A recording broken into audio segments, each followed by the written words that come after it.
जगत दीदी की एक एक सच्चाई सामने आ चुकी है। जो बोलते हैं ना, रत्ती रत्ती जो आज छुपा के बैठी थी जगत दीदी, जगत माता बनाए थे आप लोग ना, उस जगत दीदी की सच्चाई खुद ब खुद सामने आ गई है दोस्तों। आज सारी सच्चाई आज मैं इस वीडियो में बताने वाली हूँ। तो हेलो दोस्तों, नमस्ते, प्रणाम, सलाम, सत श्री अकाल। मैं हूँ आप सभी की ज्योति पांडे और स्वागत करती हूँ अपने रिएक्शन चैनल में। तो दोस्तों, मनीषा भाभी का कहना है, मनीषा भाभी जिस तरह से आंसू बहा रही हैं और जिस तरह से बोल रही है ना, पहली बात तो देखिए, जो भी उनके साथ गलत किया है ना, वो कभी सुखी नहीं रहेगा। ये तो पक्का 100% है। क्योंकि किसी शादीशुदा कपल को परेशान करके और कभी कोई खुश नहीं रह सका है, किसी का घर बर्बाद करके। ये तो आप लोग जानते हैं दोस्तों।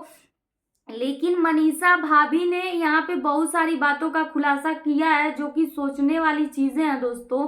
जैसे कि ले लें कि जब ये फोन की इनकी जब एंगेजमेंट के दिन जब सचिन भाई गए हैं उनके घर पे, जब गए हैं वो लोग भोपाल में थे, और भोपाल से जब पहुंचे एंगेजमेंट में तो उनकी मम्मी फोन करती हैं, जगत दीदी की मम्मी फोन करके बोलती है, तू क्यों आ गया, तुझे किसने बोला है, तू चला जा। तो उसके बाद से ये बेचारे डिप्रेशन में चले जाते हैं। डिप्रेशन में जाने के बाद मनीषा भाभी खुद नहीं सोच पाती हैं कि उनको क्या करना है, क्योंकि वो खुद ही अंदर से इतनी टूटी हुई थी ना, इतनी टूटी हुई थी कि उनको कुछ दिमाग ही नहीं काम कर रहा था कि वो अपने पति को संभालें कि खुद को संभालें। खुद सोचिए कि सचिन भाई की कितनी हालत खराब। जो भाई, जो आदमी किसी के लिए दिन रात एक करके मेहनत, अपनी बीवी से लड़के, अपनी बीवी से झगड़ करके, अपनी बीवी से मतलब क्या ही बोलने, मनीषा जो मना करती थी वही काम सचिन भाई करते थे। सचिन की तो गलती है, ये है यहाँ पे, सचिन भी गलत है, सिर्फ मनीषा भाभी गलत नहीं है दोस्तों। और सिर्फ ये जगत दीदी ही नहीं गलत है, ये भी गलत है। तो यहाँ पे बात आती है, देखिए, जलन की बात आ जाती है। तो जलन क्यों हो रही है भाई तुमको? सचिन, तुम्हारे क्या लगते हैं कि मनीषा के साथ रहने में, मनीषा के साथ वीडियो शूट करने में, मनीषा के साथ कुछ भी बात करने में, अपने पति पत्नी जब बात कर रहे हैं तो आपको क्यों जलन फील हो रही है? इसका क्या रीजन है, इसका क्या मतलब है दोस्तों? ये चीजें हम नहीं समझ पा रहे हैं। आप लोग समझ रहे हैं तो कमेंट करके जरूर बताइएगा। अब यहाँ बात ले लेते हैं, जब मैसूर ये लोग गए थे, वो हेयर ऑयल का प्रचार करने के लिए लोग गए थे ना मैसूर में, तो मैसूर में गए। इस पे मेरा रिएक्शन क्या है ये आप लोग जानिए ना, कि मैं क्या रिएक्शन दे रही हूँ इस पे। और मेरा जो रिएक्शन है वो आप लोग बीच में है दोस्तों।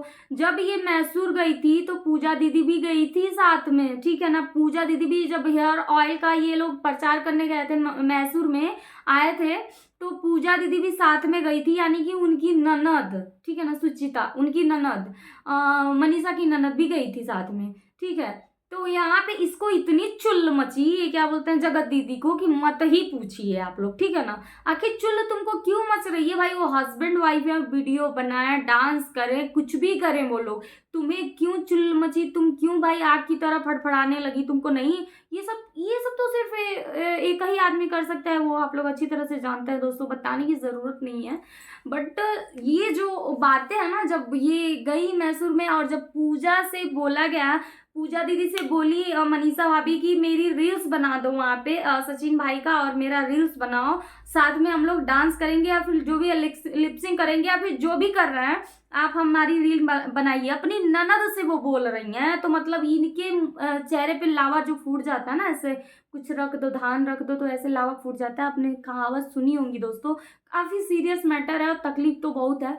धनवा ऐसे रख दिया जाता है ना चेहरे पे तो लावा फूट जाता है, वो कहावत है एक। तो उसी तरह से इनको हुआ फील, जगत दीदी को, ठीक है। तो हस्बैंड वाइफ है, मेरे कहने का सीधा मतलब हस्बैंड वाइफ है, वो लोग जो मर्जी वो करे, तुम्हें इन्वॉल्व होने की जरूरत, तुम्हें क्यों जलन हुई? क्यों तुम जल के एकदम फूट गई? वहां पे नहीं ना फूटना चाहिए था तुमको। अरे यार, हद होती है यार किसी चीज।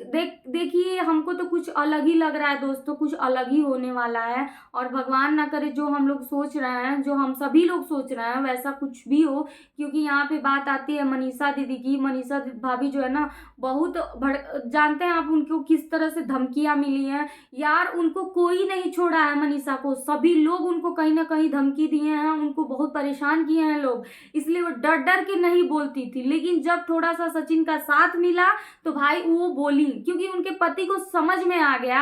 उसी दिन से समझ में आया जिस दिन सगाई थी, जगत दीदी की, और जगत दीदी की माँ ने उनको गेट से आउट कर दिया था। उसी दिन सचिन को धक्का लगा और उनको शायद मनीषा की कदर मालूम चली। दोस्तों इस वीडियो को ज़्यादा से ज़्यादा शेयर करिएगा, क्योंकि मेरी बातों में जानते हैं ना 100% सच्चाई होती है, ठीक है। तो जब वहीं से इनको धक्का लगा, इनको ये पता चल गया कि हाँ जो भी है मनीषा है, और मनीषा के साथ जो है मैंने बहुत गलत किया है, ठीक है। अगला आदमी तो मेरा फायदा उठा के चला गया, लेकिन अब मेरी बीवी से भी नहीं मेरी बनेगी, क्योंकि मनीषा तो दूर हो चुकी थी, बहुत दूर हो चुकी थी सचिन से। तो सचिन को भाई अपनी, जब वो अपना घर द्वार बसा रही है, तो क्यों नहीं सचिन अपनी बीवी को नहीं मान सम्मान देंगे, प्यार देंगे, इज्जत देंगे, माफी नहीं मांगेंगे जो गलती की है? बिल्कुल मांगेंगे। तो वही चीजें हुई दोस्तों, अपनी बीवी से इन्होंने माफी मांगा और माफी मांगा, और यही जो चुल्ल मच गई, ज्यादा लोगों को हड़बड़ी मच गई। क्यों नहीं यार, जब वो चीज मनीषा अंदर ही अंदर घुट रही थी उस दर्द को लेकर के, तो सचिन भाई ने जो है मनीषा को और पब्लिक को बताया कौन सा गलत किए।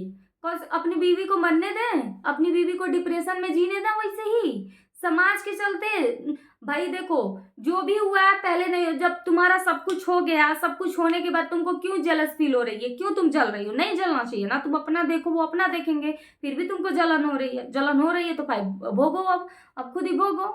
आगे भगवान जाने क्या होने वाला है दोस्तों। मुझे तो खुद समझ में नहीं आ रहा है कि मनीषा भाभी का टेंशन है हमको, मनीषा भाभी की क्या, मनीषा दीदी के साथ में क्या होगा ये नहीं समझ में आ रहा है। बस जो भी हो भगवान माता रानी से प्रेयर करूंगी मैं कि मनीषा दीदी के साथ कुछ भी हो, भगवान अच्छा अच्छा करना उनके साथ, और उनके साथ कभी कोई गलत ना हो, क्योंकि बहुत अच्छी है वो दिल की। और देखिए जो लड़की ना बहुत इज्जतदार और पढ़ी लिखी समझदार रहती है ना, उसको बात करने का ढंग, उसका तरीका मालूम चल जाता है। तो मनीषा भाभी जिस तरह से हम लोग के बीच में आती हैं, जिस तरह से बात करती हैं, आप लोग को क्या लगता है कि वो कोई गलती कर सकती? उनको एक्सपोज करना चाहते थे लोग। क्या उनको एक्सपोज करोगे तुम लोग? मनीषा को क्या ही एक्सपोज करोगे? वो उन्होंने क्या गलती की है कि एक्सपोज करोगे आप लोग? जिसको एक्सपोज करना है ना, जाके पहले उसको एक्सपोज कर लो, फिर मनीषा को आना एक्सपोज करने, ठीक है ना। मनीषा गलत नहीं है कि आप लोग जाएंगे। कुछ लोग धमकी ये भी दे रहे हैं कि हम तो मनीषा को एक्सपोज कर देंगे। जाओ करो। जब आदमी गलत करता नहीं है तो डरता नहीं है, सबसे पहली बात, ठीक है ना। मैं तो जो बोलती हूँ भाई धाकड़ रिएक्शन रहता है, वीडियो के अकॉर्डिंग ही रिएक्शन रहता है, लेकिन मेरे बोलने का तरीका अलग होता है, ठीक है। तो अलग होता है, तो आई होप कि आप लोगों को पसंद आया होगा, और पसंद आया तो वीडियो को शेयर जरूर करिएगा दोस्तों, चैनल को सब्सक्राइब करिएगा, वीडियो को लाइक करिएगा। लेकिन यहाँ पे मामला बहुत ही गंभीर है। मैं तो प्रेयर करूंगी माता रानी से, और आप सभी प्रेयर करिए कि मनीषा भाभी के साथ कुछ भी गलत ना हो। प्लीज रिक्वेस्ट कर रहे हैं आप लोगों से दोस्तों।